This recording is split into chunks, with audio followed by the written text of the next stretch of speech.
Good morning, good morning, good morning. I hope you're all having a fantastic day and had a fantastic weekend. Got another great video here for you, Million on Mars. I did a video about this 2 weeks ago, focused on the low point of entry side of it, where you can get into the game super cheap and scavenge and build your account up to the point where you can buy land. I wanted to do a second video on it where I actually have land now. I can walk you through the different details of the land, what you should look out for, what you should try and avoid. And also, I teamed up with the Million on Mars team to do a giveaway at the end of this. And just to give you a quick sneak peek of what the giveaway looks like, it's going to be 5 bundles, 5 of them. So make sure that you stick around to the end of the video where you can get a chance to win one of the 5. So all right, let's go ahead and get started. As I mentioned in a previous video, there's really two sides to the Million on Mars games. You have the low point entry, costs a couple dollars. You're into the game, you can build it up over time and really flourish. The other side of the house is you can go ahead and buy a plot of land or buy a deed for a plot of land and really just jump in. This, and I think personally, from working on this for a little while now, I think this is where the strategy really starts. And the more and more I play this, uh, the more and more I get excited about it. There's a lot of strategy involved. It's not a simple click to earn. You have to have a certain number of buildings, certain combination of buildings, really to be successful, and you build up over time to really build out your community or your little colony, I guess you could call it. All right, so let's go ahead and dive in here. When you first get access to the game and you have you are looking to get a plot of land, the first thing you want to do is go ahead, and there's actually two options here.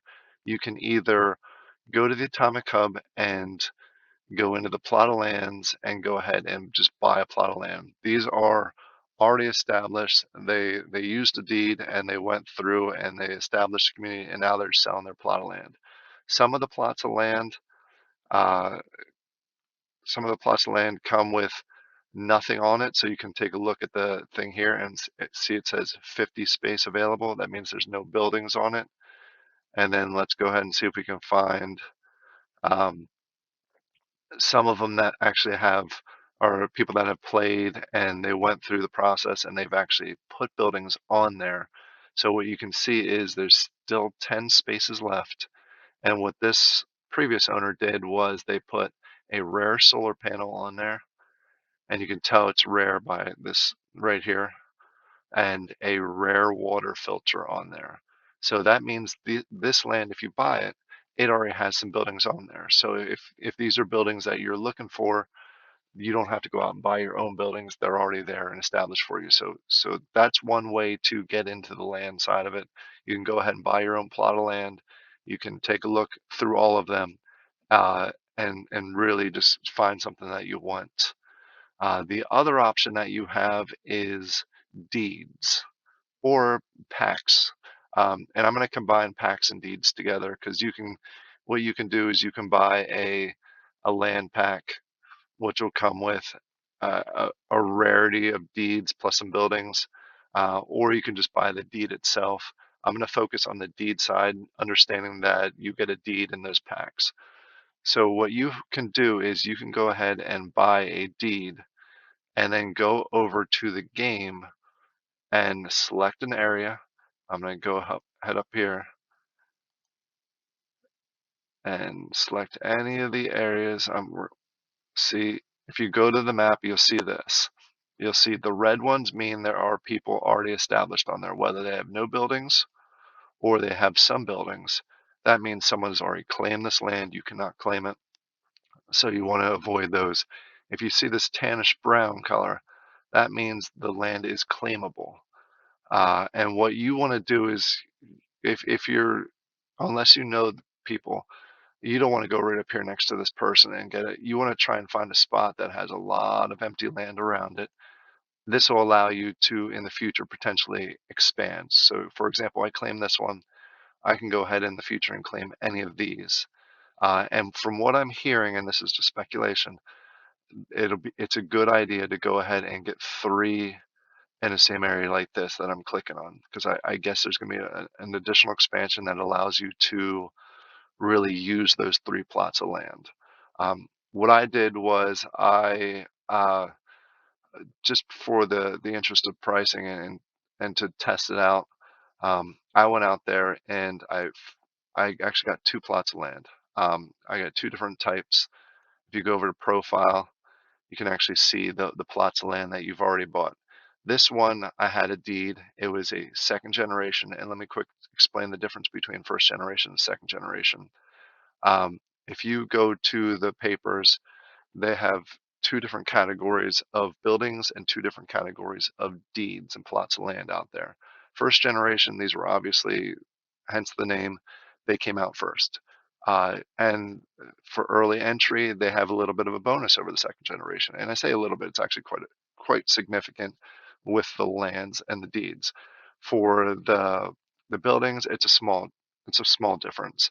For example, the main difference is the amount of space each take up. This is the generation 1, and an example, a common takes up 5 space. If we go ahead and go over and show the generation 2, the space actually takes up 10. So it takes up twice as much space on the commons, but all the other rarities, it's 5 more. So that's the big benefit of getting a generation 1. You'll see there's a price difference too. So if you're limited on space and you can't get a lot of deeds or plots of land, it makes sense to try and get a generation 1. They are more expensive though, so be aware of that.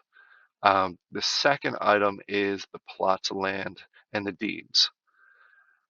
The generation 1 is twice as large as the generation 2. For example, this is a generation 2, and you can tell it says it right here, generation 2. The size of it is, of course, the size of it is 50. So if you get this plot of land, you basically get 50 spaces to work with. But if you go down here and you can see it, it looks different. It's a little bit darker. The size is a little different. This is a generation 1. That actually comes with 100. So it comes with twice as much space. And it might actually be better to take a look at the plots of land. Plots of land are the same way. You can tell these are generation 2 uh, just by the way it looks. And if you click on it, where was it? Take my word for it. You can see by the space. The space, it is a generation 2. There it is. Because it has 50. But if I go down here, you can tell the difference. This is generation 1. This is what a generation 1 looks like. And I'm going to go ahead and click on this one. And this, you can see it has 100 space. Both are commons. You can see it's slightly more expensive and almost twice as much more expensive because of the size to go with a generation 2. I'm sorry, generation 1. Uh, but you get a lot more bang for your buck. You get to use a lot more equipment on there. So what I did was when I went through this one, like I said, was a deed that I had as a generation 2 deed. I wanted to get a second plot of land. So I had the choice of getting a deed or an already established plot of land. Just because of the price, it's about half the price to get an established plot of land. I went and did that. Unfortunately, that means it's not right next to this. These plot of lands, when you're out here, they're already established. They're already at a location. You can't change the location. If you get a deed, you can pick a location anywhere on the map that's available. All right, so that's the difference between the two.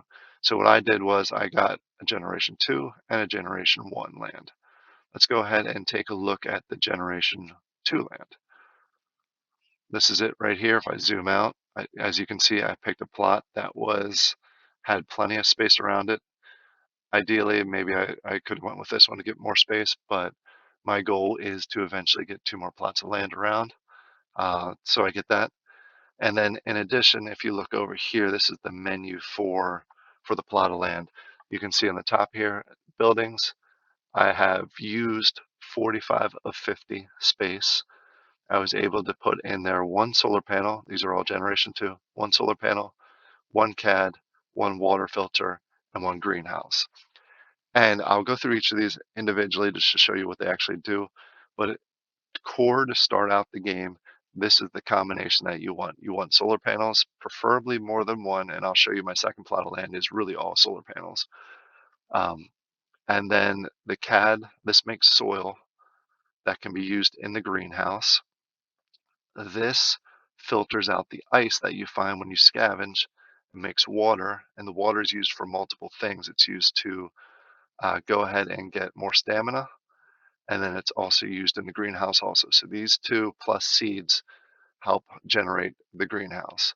So let's start off with the most important item that you're going to find. It is the solar panels. Um, go ahead and click on here, and this is the menu that it shows. You can see I have a job complete. The common solar panel only allows you to do one power cell. And power cells are used by all of your equipment, all of your buildings to power them up. So that's why the solar panel is so important. And that's why you want to have as many solar panels as possible.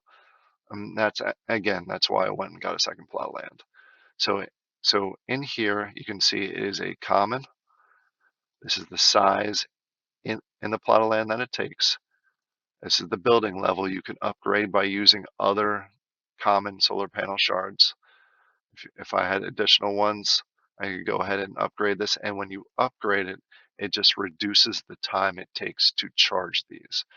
And I'll show you that in a second, but it's basically 20 hours to charge one cell for a level 1. It's 19 hours for a level 2, 18 hours for a level 3, and so on. All right, and then it shows you how many tasks. Since it's a common, I can only do one. I'll show you a uncommon here in a second. And down here, it shows the task. So if I go ahead and complete this, you'll see down here on the bottom right, it's going to show my results. I got one full power cell. So you see my number up here updated, and now I have no jobs available. So what I'm going to do is I'm going to show you how to do a job. I'm going to charge my power cell, and these are the requirements to charge a power cell. You basically need stamina, and you need an empty power cell, and you only need one of each. And if you don't have any stamina, you can actually post a work order, which I'll show you here in a second.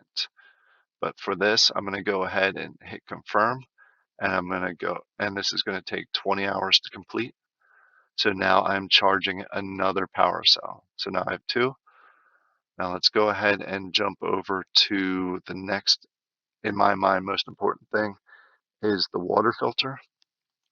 As you can see, this is a common Generation 2 water filter. It takes 10 size of buildings. If I had a Generation 1, it would only be 5 from a size perspective. It's a level 1, and right now it has no power storage because I've used it all. So, and my two tasks are right here. They are both complete. So if you keep an eye on here, I'm going to go ahead and accept the completed. You'll see I get 4 of these, and I get 16 water. Go ahead and do it one more time. 4 of these, 16 water. So my water up here went up, and now you can see that I can go ahead and recharge this again to get more power so I can do another job. So if I hit recharge, it's going to take one power cell and it's going to go up 20% or 20 units. It just went up 20 units. And now that I have power there, I can go ahead and filter some more water. So the requirements to filter water is stamina, ice, and then power. So what I'm going to do is I'm actually going to do 2 jobs here, which is going to take 80. You can see the bulk action here. Go ahead and do 2, and you saw these numbers just went up. So it's going to now take 2 stamina, ice, and then power storage, and it takes 6 hours to complete the job. So instead of using my stamina, I'm going to go ahead and use a work order. So I can go ahead here and I can price out my work order, and it shows the price. Basically, the worker, who is anyone else on the server that wants to do the job, goes ahead and clicks on that. And then go ahead, it's going to cost me 1 dusk. See, these jobs are already taken. They go fast. People jump on them right away. And I'm going to take a quick break here. Remember, at the end of this video, I'm going to go ahead and be giving away 5 of these bundles. So keep an eye out for that. So stick around to the end of the video. We're almost done. All right, so let's go ahead and quickly show the CAD. I currently have the job going, about 2 hours left. What this does is it creates soil, and soil is used in the greenhouse. to make food, basically.